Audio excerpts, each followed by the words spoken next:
Look at that. Another cold opening. Nerd Soup podcast. I don't know why. Some letters snuck in there. Like some H's. Yeah. You're like a 1920s. Yes, eh? We're recording a detective. podcast, eh? It's a cold night. Slight drizzle outside. I don't have anything for the cold open. I was hoping you would have something. We could talk about how Teddy and Nash both couldn't make it. Okay. Teddy, I don't know why. Nash is moving. Okay. It's too... Well, Nash has an excuse at least. Well, trying to get Teddy yesterday to record was funny because he actually hit you with a good excuse and you weren't ready for it. No, once he mentioned it's Halloween, he has a kid. Kid's first Halloween. I was like, oh, shit. Yeah, I guess he can record It's like, today. I can't go today. It's like, oh, I didn't know you were a big Halloween guy. It's like, yeah, well, it's my daughter's first Halloween. You're like, okay. After I just pressured him to take her trick-or-treating on the last recording.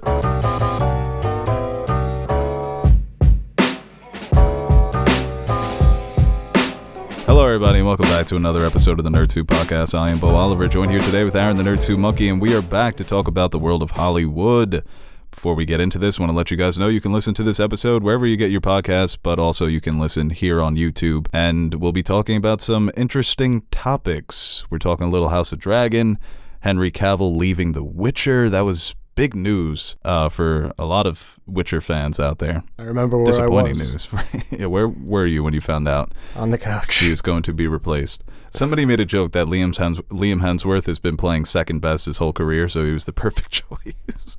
Little mean. I mean, I would take it. Yeah, and we'll also be breaking down the U.S. weekend box office. No real surprises there. Everything kind of held steady. But yeah, listen to this. Oh, I already did that. No. Follow us, social media, at Nerd Soup. Closing in on 5,000 on Instagram. Are you? Yeah, go ahead. Maybe we'll do a giveaway for our 5,000th follower. Do like a little Nerd Soup care package, you know? Some prints, some stickers, mugs, shirts. What am I at? See if I Scratch can and beat you. sniff. Teddy's feet. 2,400 on Instagram. That's not bad. You want to do a giveaway for 2,500? What should I do? I don't know. You can give away one of your signed jerseys. I don't have a jersey. I'm not a signature. Come on. Who wants a me signature? I'm sure someone out there wants a Aaron Nerd Soup Monkey signature. Oh, yeah. Listener, you're the best. I don't know. Sign. It's so weird sometimes. Like when I was telling you about the person who recognized me in the street, and I was like, I don't know. That was like only second time, but it always takes took me aback. I got what is it called? Imposter syndrome. I'm like, why? You shouldn't be excited to see me. I used to get big imposter syndrome during Game of Thrones season 7. Well, it started at first with people messaging me like, "Oh, cool! Like I like the podcast and everything." I'm like, well, "This is fucking weird to me," but I've gotten used to that. But now I guess this other thing, I'm like, "Whoa!" Like save that for like actual famous people, not just some random podcaster. But it was nice. I was just Next time you meet someone, you're gonna be like, "Sir, I'm trying to shop." Sir, can't go anywhere. God, Nerd Soup listeners are just crazy. Yeah, no, Sir. that's nice. What about Twitter? We have a lot, right? The main account. Yeah. We got any giveaway milestone? You know what? If we hit 12,000, yeah, that's going to be... We had 2 milestones. 5,000 on Instagram, 12,000 on Twitter. So go give us a follow. I was going to say before a game at like House of the Dragon started that if we got to like 300,000 by the time it ended, I would get a tattoo, but I forgot about that. Looks like you're going to be ink-free. Yeah, we didn't even get close. No. End of the year, I'll get a tattoo. Yeah, there you go. 300,000. I swear to God. 275,000. I was more thinking, obtainable. it's in my head, I was thinking what I would get, like a Nerd Soup tattoo, like what would be cool? And then I thought of like a soup spoon like on my forearm, but that could indicate something else. You could get good soup Yeah. and the font.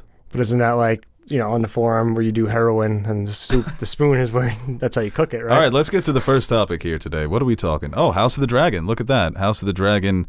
It looks like it's going to take another less than 2 years, but it's not going to be coming out it won't be returning in 2023, and that's according to HBO's CEO, Casey Bloys, who said, don't anticipate a release time in 2023. It's probably going to be 2024.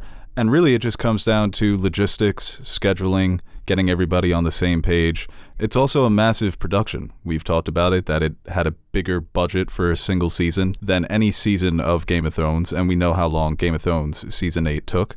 So not only, like I said, getting the actors on the right schedules, booking the locations, but you have to factor in time to create these dragons, old post-production, right? CGI, all that stuff. So not unexpected, but I guess a little bit disappointing because we were holding out for a 2023 release date, right? That's the best sort of possibility, but There's been a couple news on potential releases. I know George said he was 3/4 done with Winds of Winter, but didn't we talk about that last week? We didn't talk about that a lot, but we can kind of include that in this. Well, there's also other news with George that they're coming out with a feature film adaptation of The Ice Dragon, the short story that he wrote back in the 70s. That's not connected. No, be. it's not connected. Well, he even said during the announcement that it's not part of Westeros. I know, but I was holding out. This is going to be connected to the main story, to the books. I tell you what, if you want to get funded and get a sick budget, say it's connected. Right. But that's going to be put out by HBO as a feature film in theaters, but only an announcement. So we're still we're still ways away. We know how these projects can just burn out, but that's exciting. I mean, and 3/4 of the way with the Winds of Winter, which means that we've got another 3.5 years to go. Yeah. Just doing a little math there. I would say the middle is the hardest part, so maybe he's on a roll here. Yeah, right. Maybe we'll get it done definitely. in 2.5. It seems like, well, obviously with COVID, shows were delayed, but it seems like that's been a trend recently. Obviously with Game of Thrones taking so long, well, not taking so long, but skipping a year for season 8. I think that goes to just as the quality of television keeps improving and you're able to do more and more and really get your vision onto screen, on the small screen, in ways that weren't imaginable 10 years ago, that it's probably going to continue where it does take time, especially with shows like this. I assume with Rings of Power, it's not going to be a quick turnaround either. So, that might be something that we... Well, the Rings of Power may be already filming, right? So maybe that turnaround will be a little quicker. Maybe that could benefit them, right? But it used to be like same year. I know, right? 1 year, same time, right? Same time of year. And even with shows like Succession, it's like instead of 12 months, it's maybe 18 months. So with TV getting more and more popular, I think this is going to be sort of a bit of a trend. It depends on what kind of show. That could be, I don't know. Obviously, it sucks for us because in 2024, that just seems like so long from now, but I always feel like when we get these far away release dates, by the time it comes around, you're like, oh, okay, that wasn't that bad. Yeah, it's not going to feel like the wait between 7 and 8. That was a sizable wait. That was over 2 years, right? I think it was a little bit over 2 years, or maybe a little bit under. Yeah. So if this airs maybe a little bit early in 2024, if we get sort of like an April window. I think they might take that window that Game of Thrones held for all those years. Which would make it more like 18 months, which I think is fine. Yeah, I imagine it's going to be under 2 years. Maybe I'm just trying to be optimistic here because I don't want to wait a full 2 years, but they're not ruling out 2023, which makes me think it's going to be early 2024. Maybe end of the first quarter, beginning of the second quarter of that year. Like you said, the similar window that they had. Well, it's always with these shows that start with one season, like with their pilot season or pilot episode, that they always wait a little to get the green light for season 2. Once a show's established, you feel like that comes a little quicker, where they might green light seasons 2, 3, and 4, so they can start shooting and getting everything together quicker. Because I don't really know if they knew what they were going to have when this was coming out, especially after season 8, and you don't know how much of that fan base you were going to retain. But once it started, once people showed interest in it, they were pretty quick to greenlight a season 2. So you assume that they have no trepidations about greenlighting a 3 and 4 relatively quickly. So maybe once the season 2 comes and finishes up, you might see the turnaround a little quicker. Yeah, season 2 is going to premiere, and we're going to get that season 3 and 4 news like a week after. Yeah. Just based on the ratings. There's no way this show doesn't at least cross the finish line. I think we even worried a bit about Rings of Power, but it looks like the return has been good. And sometimes, I know I do, and you do too as well, because we've both admitted it. We kind of get lost in our own bubbles here. Yeah. You're giving me the look like, what is he going to say here? What do you admit it too, that you like... We kind of get lost in our Twitter bubbles. So House of the Dragon, every Sunday, everybody was online talking about it, memeing it. But I think the Rings of Power did tap into the audience that isn't so much online. People that love the movies that may be a bit older, 40s in their 50s, but still nerds, grew up reading the books. Like I said, grew up loving those movies. So we see it all the time where these shows come out, nobody talks about them, but the ratings are sky high. And we wonder, how the hell did this get greenlit for 2 more seasons? Well, it's because your mom loves it, and your aunt loves it, and your aunt and your uncle love it. Get them. Yeah, so you like to call them the olds, but not even the olds. There are a big chunk of people out there, Gen X. Not everyone is on the internet. I know a lot of Gen Xers not on the internet. No, I got some friends who are very removed from our circles. So, like, they just said they started watching. Like, oh, yeah, it's pretty good. I like it. And that's it. The Rings of Power? Yeah. And, like, that's very envious. Like, they don't care about the token estate or what Amazon has said or who's casted or what's what and how it went against the written work. They're like, oh, this is a cool, neat show. I'm going to watch it. Yeah, I know a lot of people like that, too. That's how, like, I think 80% of people operate. Oh, yeah.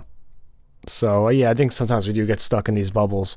But, yeah, it seems long now, but I hope that we do get maybe April 2024, the latest. I feel like that's a good window.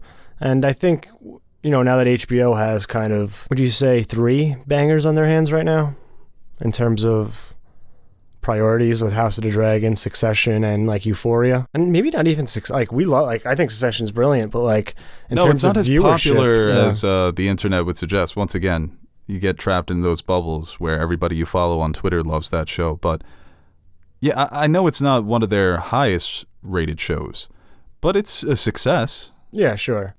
Euphoria and House of the Dragon are probably its 2 biggest priorities right now. Euphoria, they want to just keep that show on forever. And with House of the Dragon, you can't keep it on forever, but if they do go the anthology route, this could be something that they continue to tackle for the next decade or so. Similar to how Game of Thrones dominated the 2010s. Maybe the House of the Dragon and what it eventually spins off to can dominate this decade as well. Because with the Game of Thrones cast, you could have kept them around for a few more years and suspended your disbelief, because a lot of those actors still look good. And we would have forgiven them if, maybe Jon Snow doesn't look 21, 22 anymore, but who the hell cares? We're watching Game of Thrones still.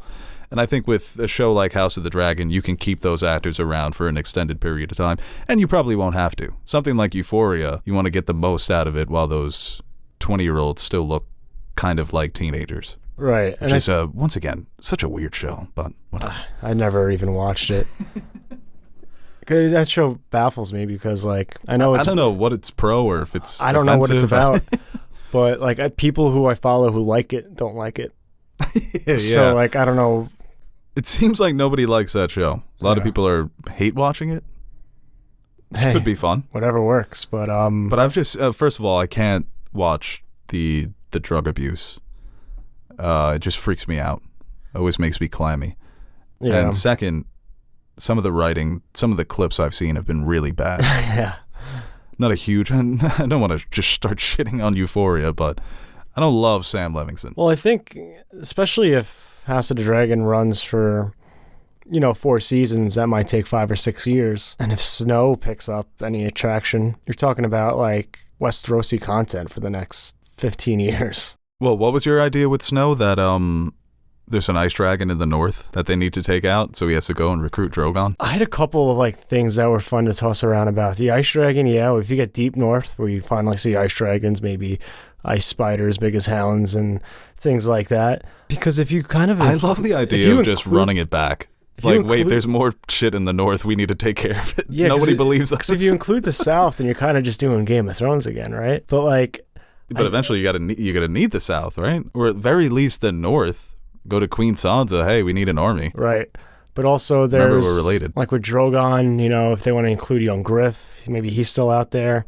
His boat just got delayed from the books, so like he's a few years too late. But like John maybe Connington. He gets fucking Drogon or something, and that's a threat. I don't know, man. Lady Stoneheart goes to Daenerys. There's so many different ways they could fuck it up, though. And at the end of the day, so many people didn't like season 8, so it's not like you're playing with the legacy of that show. They already bricked it.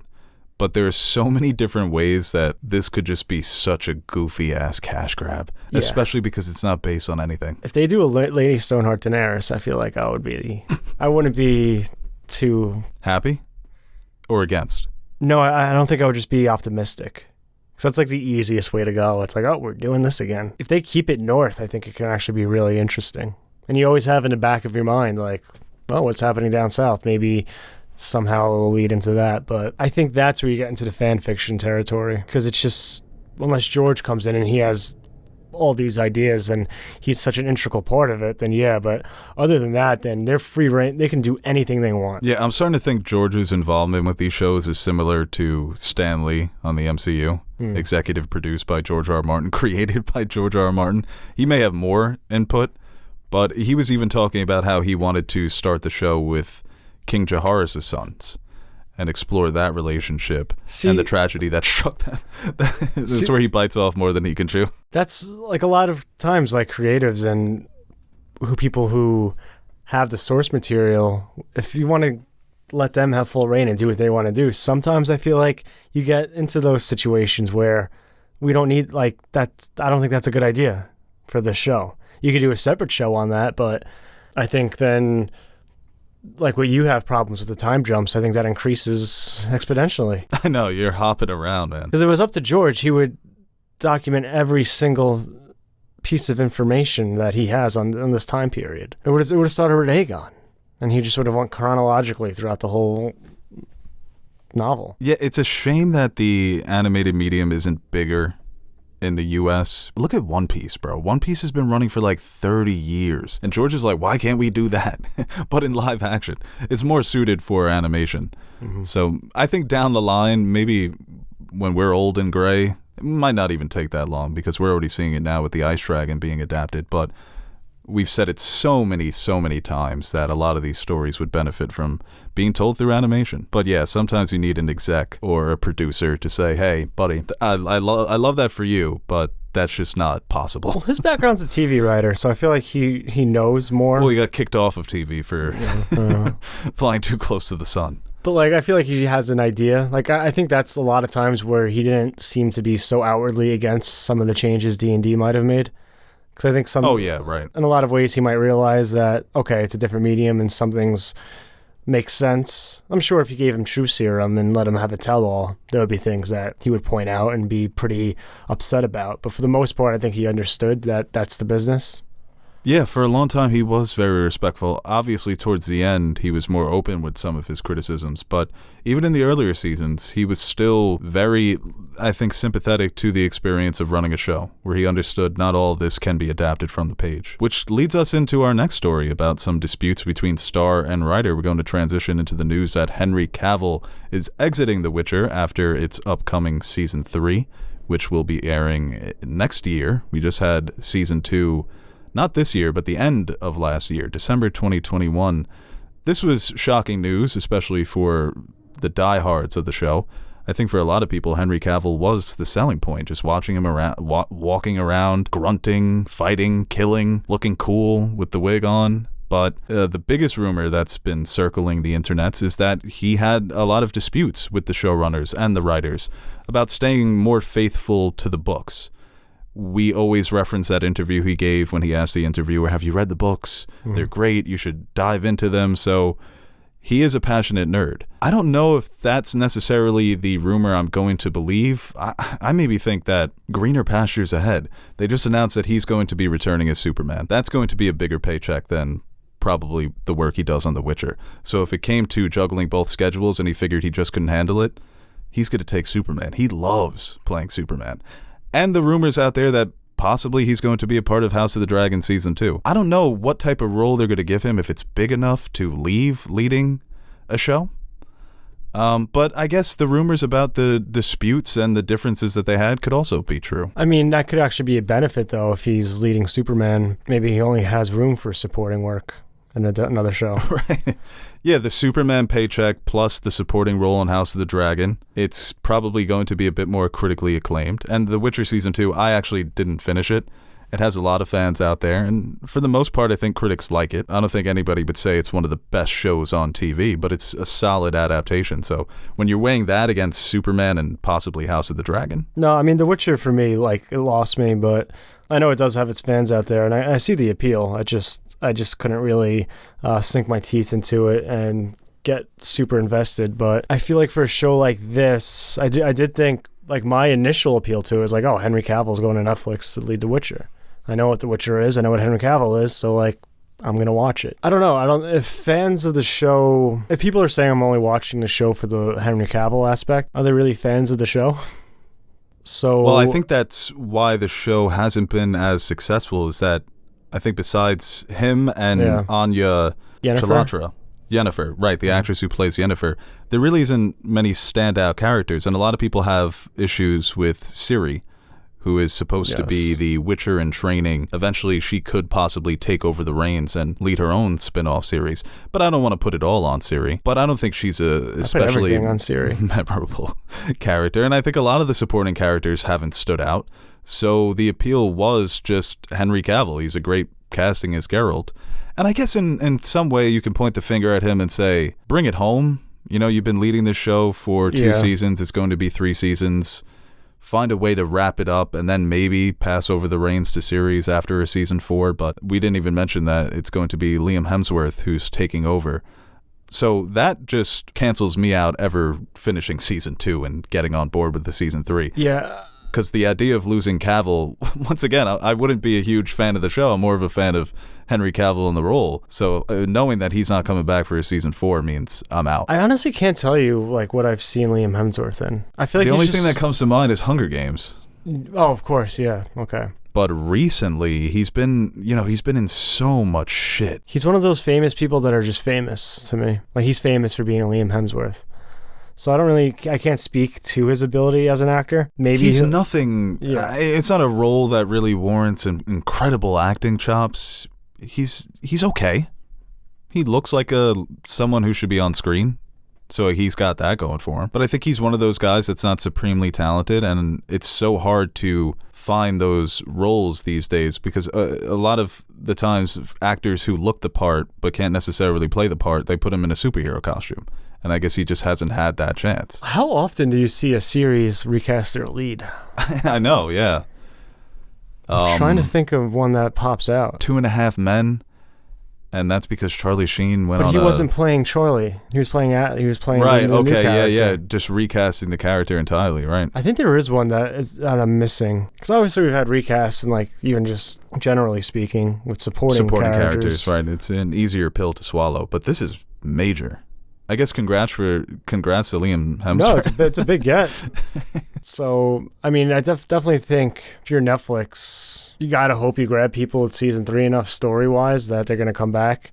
Because if, like I said, if the only reason why some people are watching is because they just like Henry Cavill as Geralt, then what's the point of coming back if they're not invested in the story or any of the supporting characters? Yeah, we've heard this before about actors and directors, writers having differences. It's like what you said with authors. When you're adapting their work, you don't want to take all of their suggestions because some of them are just impossible to truly adapt. But I think just even having played the games and reading up on some of the Witcher lore, I'm inclined to side with Henry because he seems to be more tapped in to what the lore actually is. So yeah, at the end of the day, I think it's disappointing for the fans, but we'll see what Henry Cavill has to do next. What's next on his schedule if he's going to be leaving a show that pays him $8 million a season. Yeah, let's see what Superman what that first paycheck looks like, or even what projects he's going to be in. I mean, spoiler, but like with, well, I don't want to say that. I guess spoiler for Black Adam, but yeah, he did appear at the end of that movie in the post-credits, so if that's his first movie back, that would kind of disappoint me, if it's like a Black Adam Superman movie, instead of giving him like his own Man of Steel. So yeah, we'll see. I think, especially now with James Gunn, and what's the other guy? I should know this. Totally don't remember either. Yeah, but new heads at the DC universe at Warner Brothers. So that's got to be exciting for them to know you have Henry Cavill back as Superman, and exciting for Henry Cavill. Peter Safran. Yeah, so knowing what direction they're going into with this character, what they want to do going forward, it's kind of like a fresh start. So. And I think if you're Henry, you have some leverage. Like, I was off doing my own thing. I kind of accepted that Superman was in the past, but now I'm coming back. I'm doing you guys a favor. You obviously wanted me back, so I think I should get more of a say here, especially because I just left the fucking Witcher. Right, yeah, they should bring him on as a producer. I think he's earned that right. It's been so much time in between these projects. I think most fans would agree they've done him dirty a bit. So they do owe him in that regard. I'm not saying that he should write the damn thing, but he should get some say. He's so familiar with the character. There's a lot of Superman stories that he'll talk about that he'd love to adapt. So yeah, I hope it is a solo project. All right, guys, before we move on to the next topic, I want to give a quick shout out to our sponsor for today's episode. Go deeper into the canals of Numenor, the mines of Khazad-dûm, and more with the official The Lord of the Rings, The Rings of Power podcast. Host Felicia Day and several special guests provide an inside look at the groundbreaking series and what it took to bring this version of Middle-earth to life. As many of you well know, The Rings of Power was the most expensive television production in the history of the world, in the history of Middle-earth. So there's a lot to discuss as it pertains to the settings, the CGI, the special effects, the costuming, the characters, all of those behind-the-scenes goodies that nerds like myself absolutely love. Each episode of the official podcast features exclusive interviews with the series showrunners, J.D. Payne and Patrick McKay, including the very first full breakdown of that explosive season finale. Felicia Day goes behind the scenes with the cast and crew to bring you jaw-dropping stories and Easter eggs you won't want to miss. So watch The Rings of Power on Prime Video and listen to all 8 episodes of the official The Lord of the Rings, The Rings of Power podcast for free on Amazon Music. Download the Amazon Music app now and start listening today. Moving on to U.S. weekend box office, speaking of Black Adam, came in at number 1 again with a $27 million domestic haul. It's down 60% from last week, but worldwide it's at $250 million, and it's the fastest DC movie to cross 100 million worldwide since Aquaman. So it's doing well. It's got a $200 million budget, so it's got a ways to go before it makes a profit. But number 2 was Ticket to Paradise.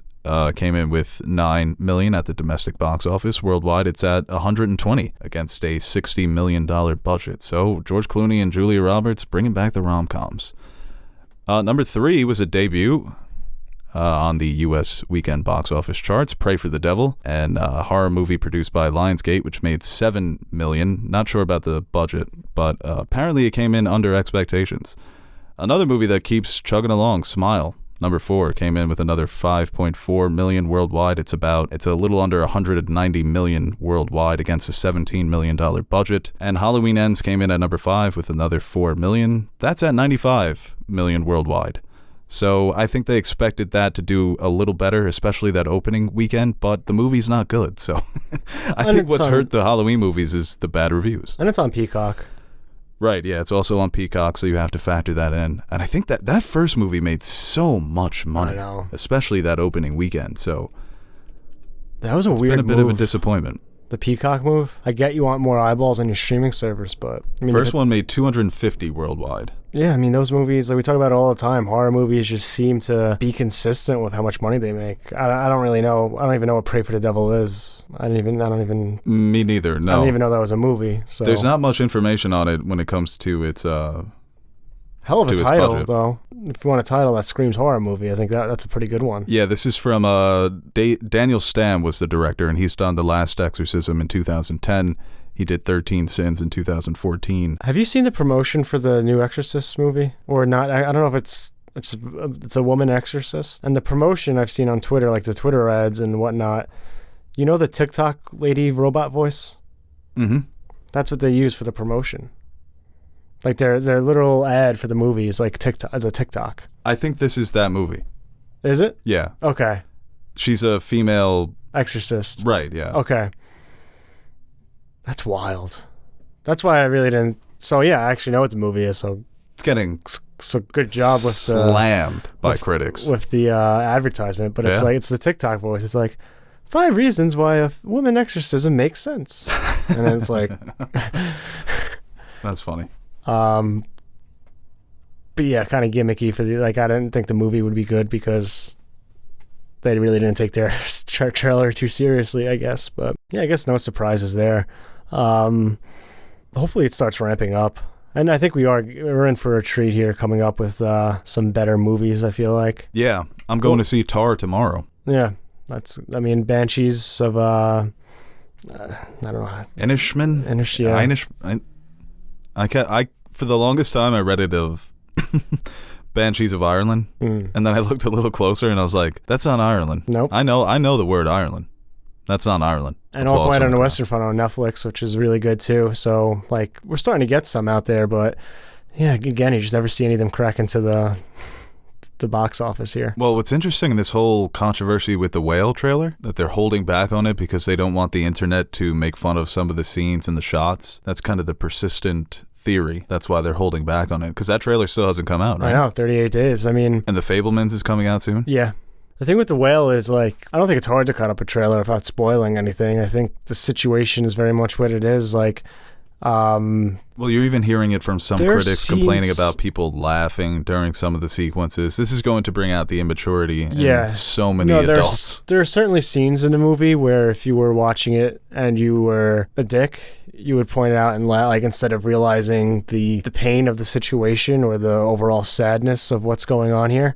Like, there are moments that, like, yeah, if your sole reason for seeing it is, like, to poke fun at somebody, then sure, you can find that. But I think it is a movie where I don't think seeing certain clips does it justice, because everything is relying on some of the context around. Because if you don't know the situation and you see a trailer and you just see some overweight person scoffing down a bunch of pizza in a 10-second clip, you know, people could probably meme that or, like, take it out of context of, like, what's actually going on and not see it through the lens that you're supposed to see it as. So I get that, but I mean, you need to promote your movie somehow. I think it's gotten so much good press and so much goodwill through just Brendan Fraser getting these standing ovations and people's reactions of seeing the movie.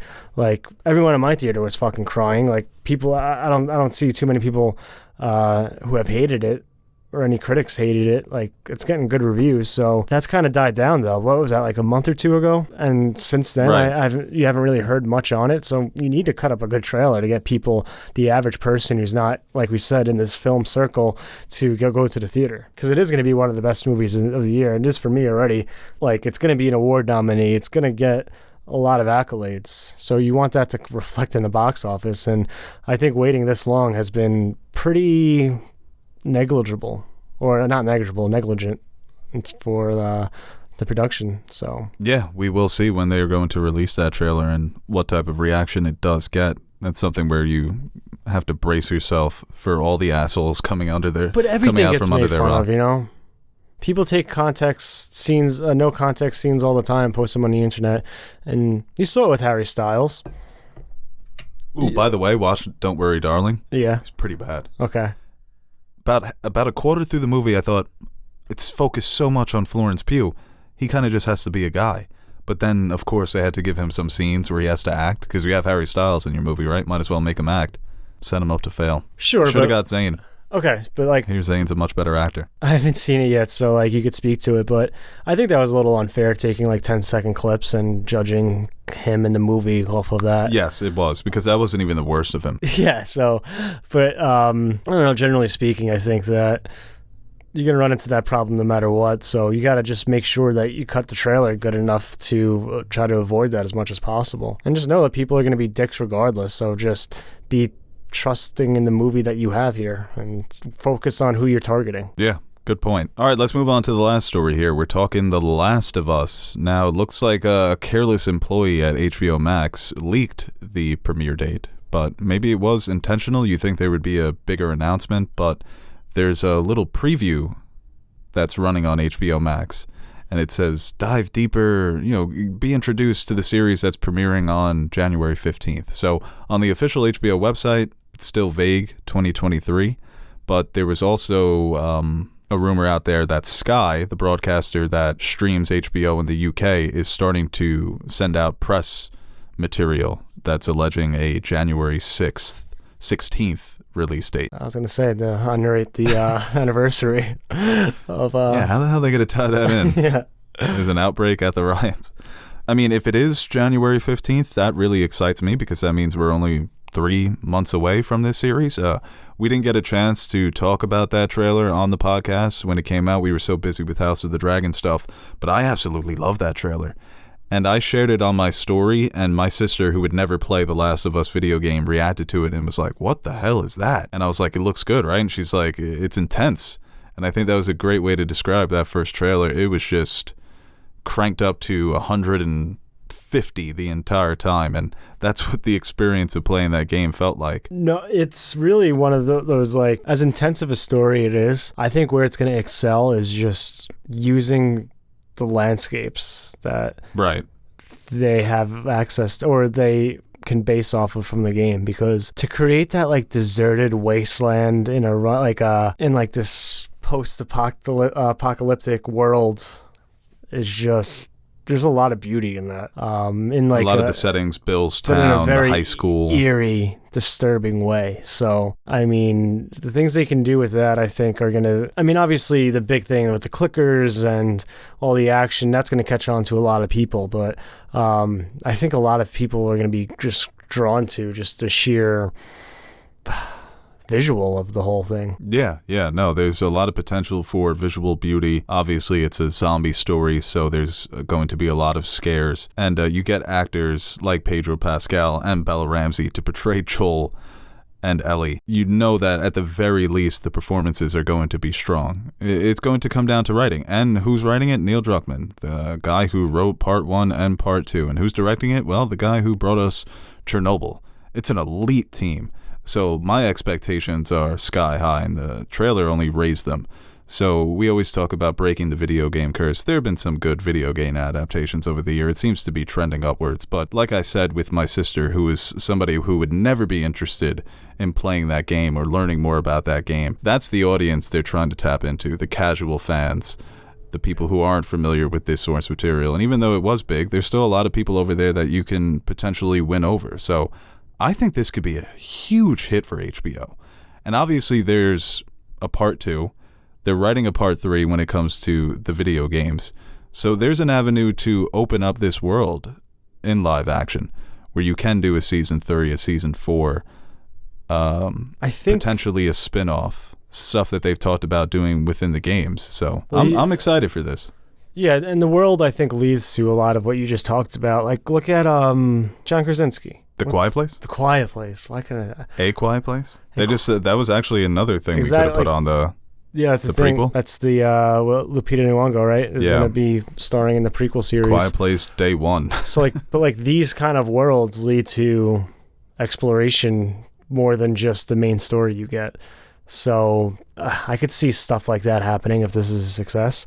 Obviously, you have room for a sequel like with Last of Us Part 2, so you can base more seasons on that down the line. But spin-offs, maybe short films, or HBO exclusive movies are all in the possibility if this is a success. You can really expand this world. So I think this is definitely, like we talked about before with priorities for HBO, I think this is another one of them. What was the Star Wars just got delayed, right? Was it a movie?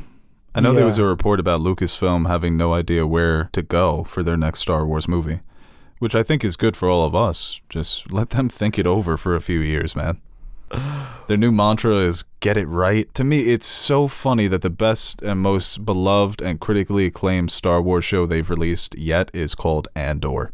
It's just so... It just perfectly captures every issue they have. We're finally going to do a good one, and we're going to name it after a character nobody remembers. Or nobody important, because once again, you need to tap into the casual audience. And I don't think Andor is selling a lot of people. I don't know if I could sell Andor to my mom. I haven't watched it yet, but everything I hear has been spectacular. Spectacular. Easily the least divisive Star Wars show that's come out. But it doesn't seem to have the same grasp or reach as Mando, or even Boba Fett. Yeah, it doesn't have a Baby Yoda. It's true. As much as people say we need to get away from the Jedi, get away from the Force, those lightsabers sell. Those puppets sell. But I also think if you would have called it Red Rebellion or something with the rebels, Rebel, Barney Rebel, just change the cast. But yeah, I know that Lucasfilm they're taking it slow, which they definitely should do. It's a 10-year anniversary of George Lucas selling the rights to Disney, which everybody celebrated. People were fucking thrilled. Honestly, I was one of them. What do you get, $4.4 billion or something like that? Yeah, no, he could have held out for more. Oh my God. Yeah, that was I don't want to say he got fleeced because he got $4 billion, but at least 10. If he still had the rights and he was going to sell them right now. Oh man, he would have made so much. Yeah, look how much they've done already. I know. Yeah, they've gotten so much out of it, and they probably could have gotten more if they would have taken their time. But it's just something they're going to keep squeezing. They're going to keep squeezing money out of that bitch. Oh, of course. You don't buy something for that much money, and we're going to respect the story. We don't really care about our investment. All right, well, let's move on to fan questions. Good stories, good conversation, but we've got some good ones here, so.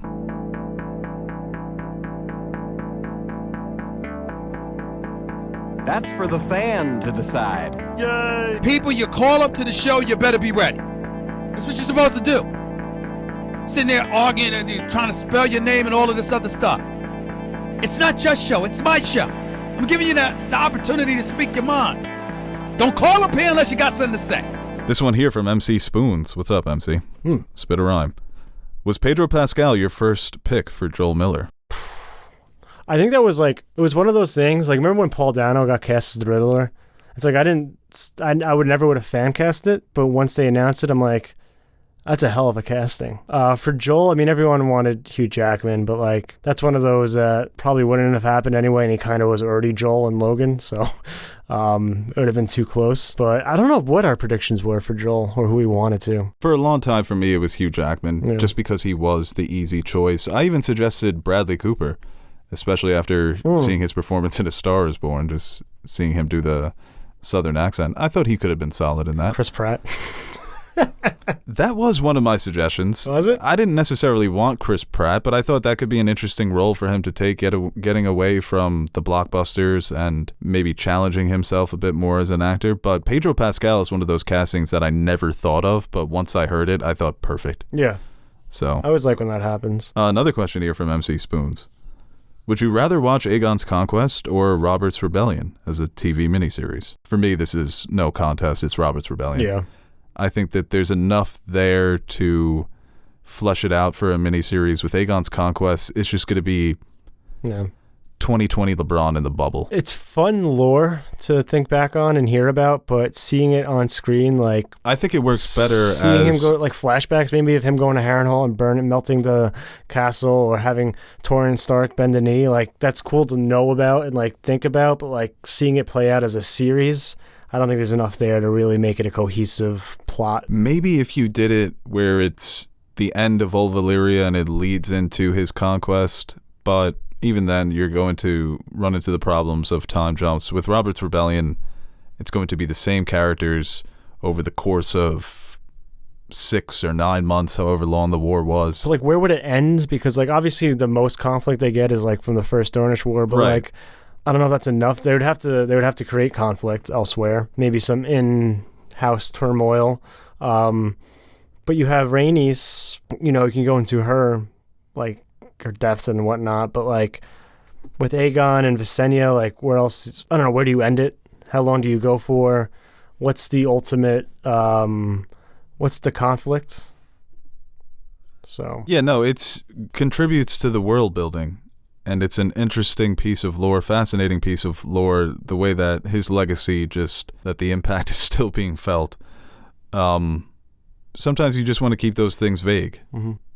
Even with Old Valyria, I think that for a long time I was saying, let's do an Old Valyria show. But now I just kind of like the idea of them toying with the powers of dragons is what led to their demise. That's a good enough theory for me. So Robert's Rebellion, you get to spend some time with characters you already know. We heard stories about them as young men, but I think that's something that you can show without diminishing the impact that it has on the first Game of Thrones story. Getting to see Rhaegar, Rhaegar is arguably, I don't even think arguably, he's the biggest character of the series that you never see. You don't get chat, people talk about him even in the books, but what do we get on Rhaegar besides other people? I want to see fucking Rhaegar in the flesh. Right, yeah, because his reputation in the show was always he kidnapped Lyanna and he assaulted her, and that's what sparked the war. But you read more about Rhaegar, and he was just a sad boy. He has just so this much miserable, impact depressed guy that was obsessed with prophecy and history. So much impact on the story, and only get a secondhand accounts from him. But even keeping his presence a mystery, I think also benefits the series as well. But to Rhaegar, for people who just watch the show, he means nothing.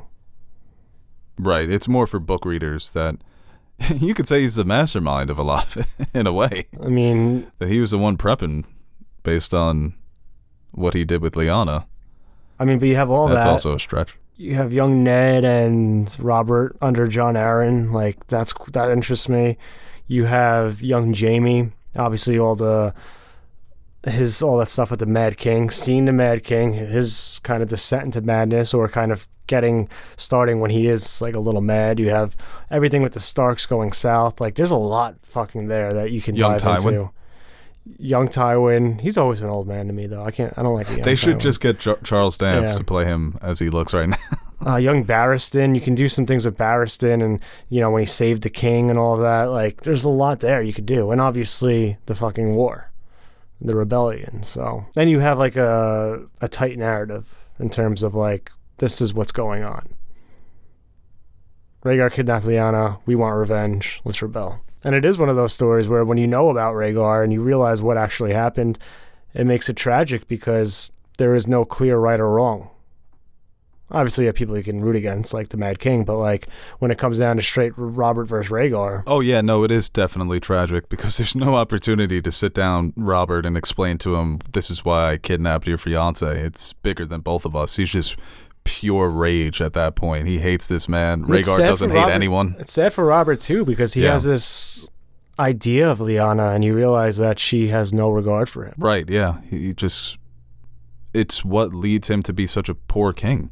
Maybe if he did have Lyanna by his side, if he was able to save her and those feelings were reciprocated, he is a king that pays more attention to the people that he's ruling and to the ins and outs, the day-to-days of it all, because that's when Cersei tells Ned, he crawled in bed and called me Lyanna.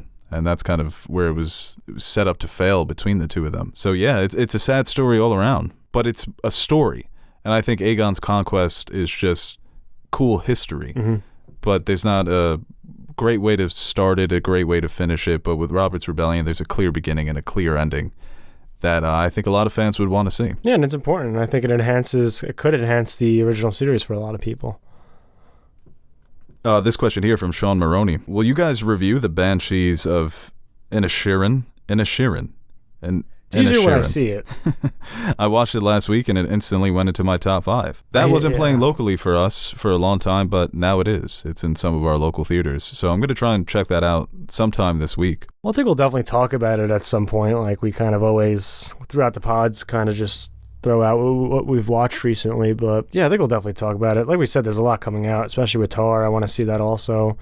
Yeah, I'm going to see Tar tomorrow. Really excited for that, and I'm excited for Banshees as well. I've heard such great things. Quiet on the Western Front, another great movie. So we got a few. Yeah, that was a question here from Giselle Yolanda. Have you watched the new Netflix All Quiet on the Western Front? It's amazing. I tell you what, World War I is like, I know all war sucks, but like I think that's the scariest one. The trenches, man. It's just a brutal environment. Yeah. I just like this is one scene. I'm not going to spoil. It's just nasty. Spoil anything, but the Germans lose. What? But there's just one scene where they're in the trenches. They're looking over, and then like it's time to make their cross. What do they call it? Like no man's land, right? And it's just a commander saying, "Soldiers go, soldiers go," and they're just going down the line, and like the fear in their eyes and knowing what's going to happen because you're just going up and you're a sitting duck and just pew, pew, pew, pew, pew, pew.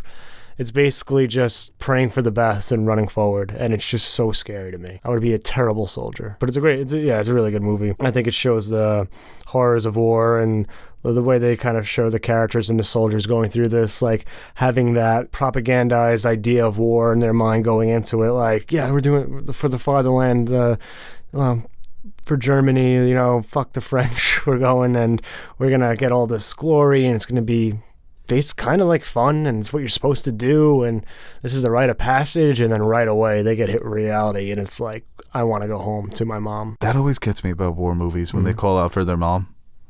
Like in Saving Private Ryan, that soldier's last moments. I'm excited to watch that. I've got a blunt rolled. I was going to put that on once we finished recording this. You really go to no man's land, huh? Well, now actually just hearing about how disturbing it is, maybe I don't want to get high. Maybe I'll just have some soup. Get a nice little soup high. But I've been hearing good things about that when it first came out and critics got to watch it, so I didn't even realize that it was up on Netflix. When you partake in the old the weed and you watch something that has subtitles, how's that work for you? Oh, it's fine, because I watch everything with subtitles these days.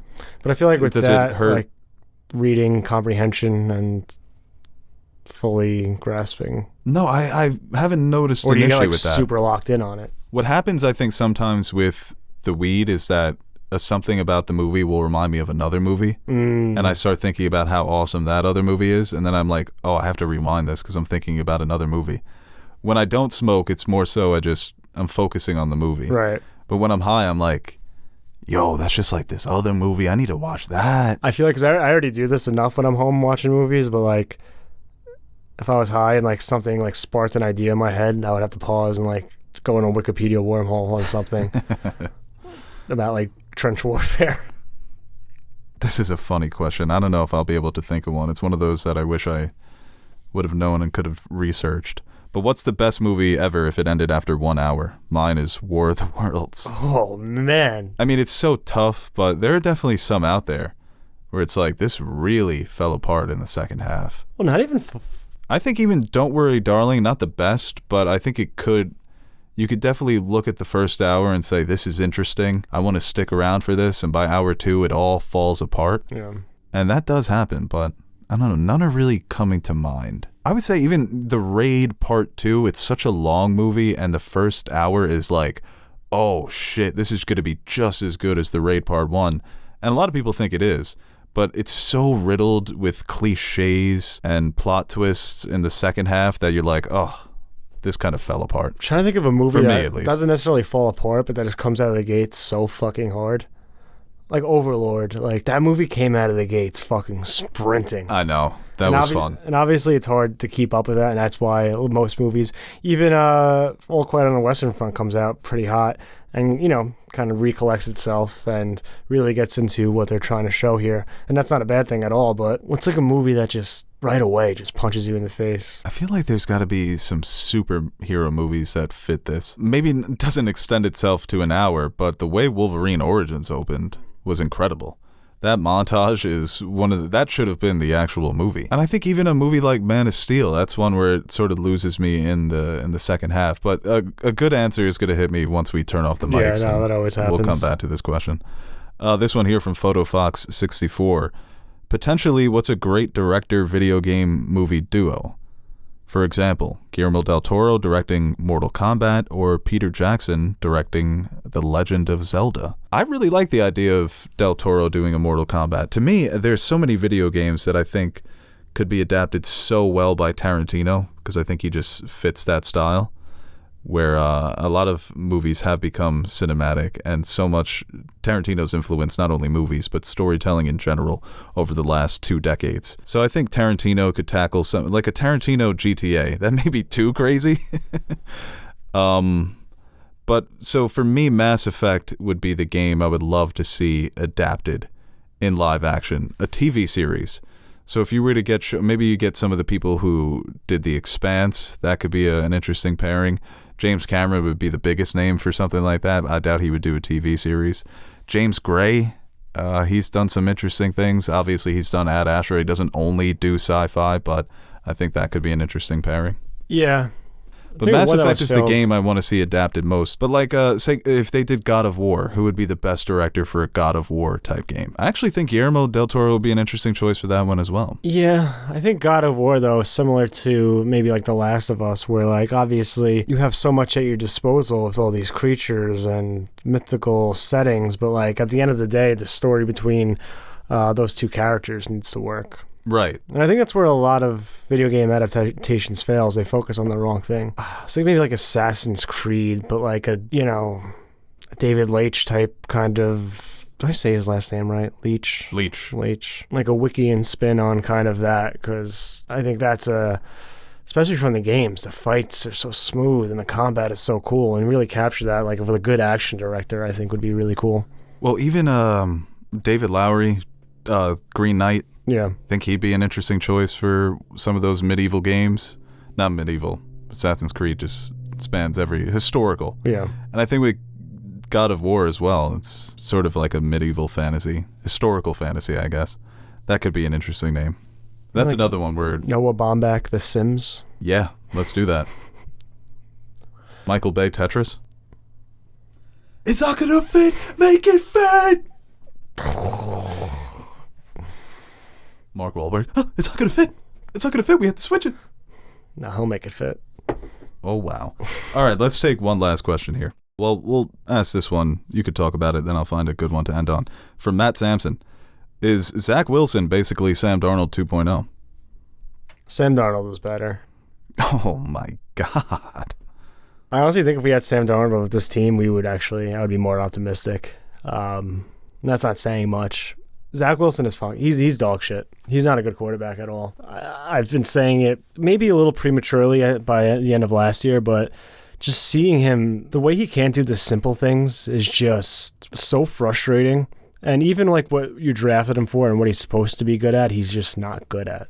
He's very indecisive, holds onto the ball too long, tries to scramble and make a play, and then he ends up either throwing it away or trying to throw it away or just lobbing it up to a defender. And it happens all the time. He misses easy throws. He just seems lost sometimes. Well, I think what's frustrating for Jets fans this year is that the team is good and he stinks.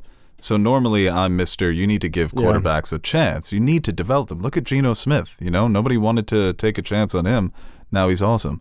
But you can't really use, he doesn't have weapons or he doesn't have the pieces. Dude, look. They're there. I watch every snap of his career. And this is why you can't even look at numbers. Because even when his numbers suck, he could be worse. Because it's either little dumps that get taken 60 yards are his biggest play of the game, and he still ends up with like 142 yards passing, which is atrocious in today's NFL. Even before he threw the 3 picks against New England, people were like, he doesn't turn the ball over, but he also doesn't score either. Nothing he does benefits the team. Even the passes he does complete are always either behind a receiver or doesn't lead him right, and it seems like the receiver has to adjust to get the ball, which kills yards after catch, and he's just not a good quarterback. I would suggest you guys trading or signing Lamar Jackson next offseason, but I think we're going to do that and have the dual Danny Dimes, Lamar Jackson threat, because Dimes can play receiver. All right, this last question here from Boogie Boy Brandon. Thoughts on Black Panther 2? Excited or meh? I'm pretty excited, man. I think that this has potential to be just as, not maybe as financially successful as the first Black Panther, but maybe some Oscar buzz, maybe another Angela Best Bassett's Picture the nomination. big one.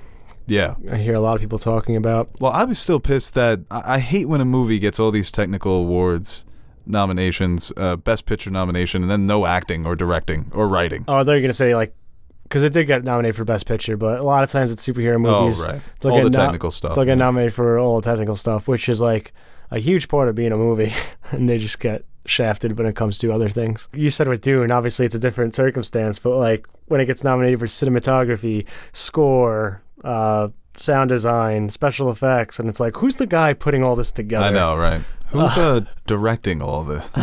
But I think I'm more excited because like the last Marvel thing that really got me going, and I like was Spider-Man probably, right? Because Thor was a huge letdown. I don't want to say the Disney Plus stuff has been a letdown, but like it obviously hasn't generated the same amount of buzz and kind of enjoyment that I've had with the MCU in the past. So like I'm actually like, I know I said that I'm starting to get a little bit superhero fatigue, but I kind of miss that. I want that back because I miss going to the theaters and enjoying like one of these big movies, and hopefully Black Panther can bring that back a little and kind of hopefully get the faith that I have in the MCU a little bit better, a little restore some of that. Yeah, I don't know if the train is off the tracks, but it's wobbling a little bit. So we need to ground the MCU back on its path. I'm hearing from a lot of critics, and many people out there are probably hearing the same because it's just reading stuff on the internet, that it does a really good job of honoring the legacy of Chadwick Boseman while also telling a new story, introducing new characters like Namor, as the actor likes to call him. I'm just going to say Namor. No, I'm going to say Namor. It's just easier. I just know the soccer player. So the hype is building. I think I was talking to you guys off the mics a few podcasts ago about, I'm not going to say I'm out on the MCU because every time I've said that in the past, they come out with an absolute banger. But I'm not going to get my expectations too high. Well, but they're starting to build. They're starting to trend upward just based on the critic reactions, and I'm excited. Well, I remember watching Moon Knight. I'm like, what's going on here? Like, I don't like Like the story, or just how is this so mid? but like just the MCU as a whole. I'm Midnight. like, I used to be You like that? like, even with WandaVision and Loki, like I wouldn't miss a Right. premiere. And then with Moon Knight, I started like, all right, maybe I'll watch it the next day or whenever I have time. And that kind of like snowballed into, or kind of that was the trend when like Miss Marvel or She-Hulk came out. Were two things I enjoyed, but like the anticipation wasn't there.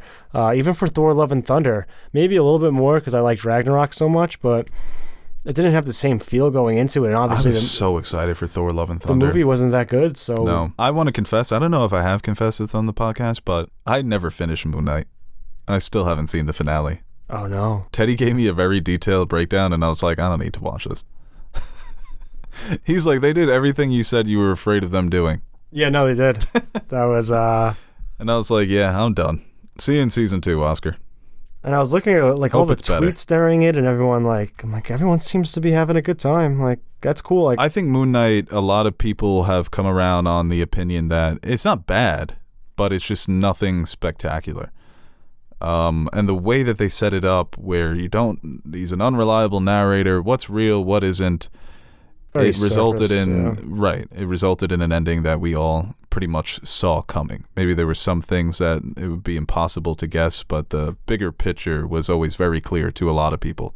So when you have a premise that's inherently confusing, and many people aren't bought into that, they don't even care about being confused, then it's not a failure, but it's something that it just isn't going to leave much of a lasting impact. And I think we've seen that, where it came and it went. And with WandaVision, you're still seeing it with spinoffs. Agatha's getting a spinoff. I don't know if they're going to be good. Vision's getting a spinoff. Wanda's probably getting a movie. That was a heat check. Agatha was a heat check. That is crazy. Yeah, I think that's now, LeBron after hitting a 3. Yeah, looking at it now, like that coming out, they're probably like, why did we do this again? You know what? I'm happy for Catherine Hahn. Oh, sure. Right. That's the only thing that's making me think. That's making me like okay with the fact that it's going to be a thing that exists. Yeah, I mean, it's hard to say that we haven't gotten good superhero, because I think we have. I think Miss Marvel and She-Hulk were definitely different types of shows or properties from the MCU that we haven't seen before, but very well received critically and with the fan base. I think MCU, their bread and butter always and should be their films. And there really hasn't been that many in between Spider-Man and I guess Wakanda Forever. It's only been a year, so to say like, oh, we haven't gotten one in so long, but like when we're used to it getting like 2 or 3 a year, I feel like they might be spreading it too thin with like these series and special presentations, which that's another thing. The special presentation of what was it, Werewolf by Night? They're doing something similar with Silver Surfer, I hear. Or those are rumors, yeah. I like that.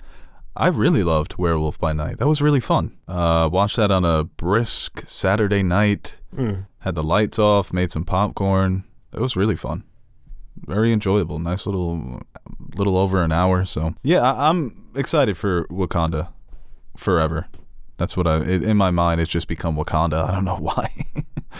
But I think that it could have a similar impact to the first movie. Yeah, and I think a lot of people's interest is how they handle, obviously, not having the Black Panther, Chadwick Boseman, as T'Challa, and interesting to see how they navigate that and what it means for the future of this, not only this like sub-franchise, but like the MCU as a whole. Yeah, well said. Well, good question there, Brandon. Thank you for ending this podcast on a good one. Thank you guys for listening. Make sure you like, share, subscribe, put on your notifications if you want a little ding when we publish a video. Little boom. Do you keep your sound on? No, I miss calls all the time. Actually, my aunt just called me during the podcast. I didn't even realize it till she texted me. Well, I keep everything off now because the watch, like it's a cool tool, I think, but I don't need my wrist to vibrate for every single push notification I get. So I kind of just make sure everything's off now, and I miss a lot, which is probably good. That's probably a healthy thing. Like I just got a Reddit notification while we were recording, and it's like from the Song of Ice and Fire Reddit. So like, do I need that on my watch? I wonder if I got the same notification. Reddit's weird. Oh, not weird, but like, No, I didn't. it'll just notify you of posts like you're not even subscribe to or things that you want just based off of, I guess, your recent Reddit. So They're trying to get those eyeballs, man. I just get random, like, nerdy shit that pop up all the time. And then I get stuck in the Reddit hole. And I just read that thread. Like, Reddit hole's a dark place. Like, I'm very curious now. Like, why did they forget about Renly? In what regard? Well, we'll pick that up on the next podcast. We can let everybody know what happened on that Reddit post, what happened to Renly. All right, guys, we'll see you next week. Hopefully with Teddy or Nash. Maybe Marissa. Who knows? Wow, that was probably our best review yet. Hey guys, Aaron the Nerd Soup Monkey here with a brief shameless plug before we end the video. Do you ever feel like you don't have an adequate amount of nerd soup in your life? Like you're going to bed hungry and yearning for the nonsensical yet entertaining nutrients our podcasts provide? Well, we've come up with the perfect solution. The Nerd Soup Fan Question Podcast, exclusively available to our Patreon supporters. You can sign up now by visiting patreon.com/nerdsoup, and for the price of only $1 per month, you'll receive exclusive access to our weekly podcast where we answer your questions that don't make it to the main show. And while you're there, you can check out the other rewards we offer to our patrons, like stickers, mugs, t-shirts, behind-the-scenes footage, and appearing in the credits at the end of our videos. And that's exactly what we're going to do right now. Roll the names of the nerds who make Nerd Soup possible. The reason why the crypto crash didn't send our lives spiraling down a black hole of no return. Alright, I'll stop talking so you can listen to this jazzy-ass music while checking if Bo spelt your name wrong in the credits.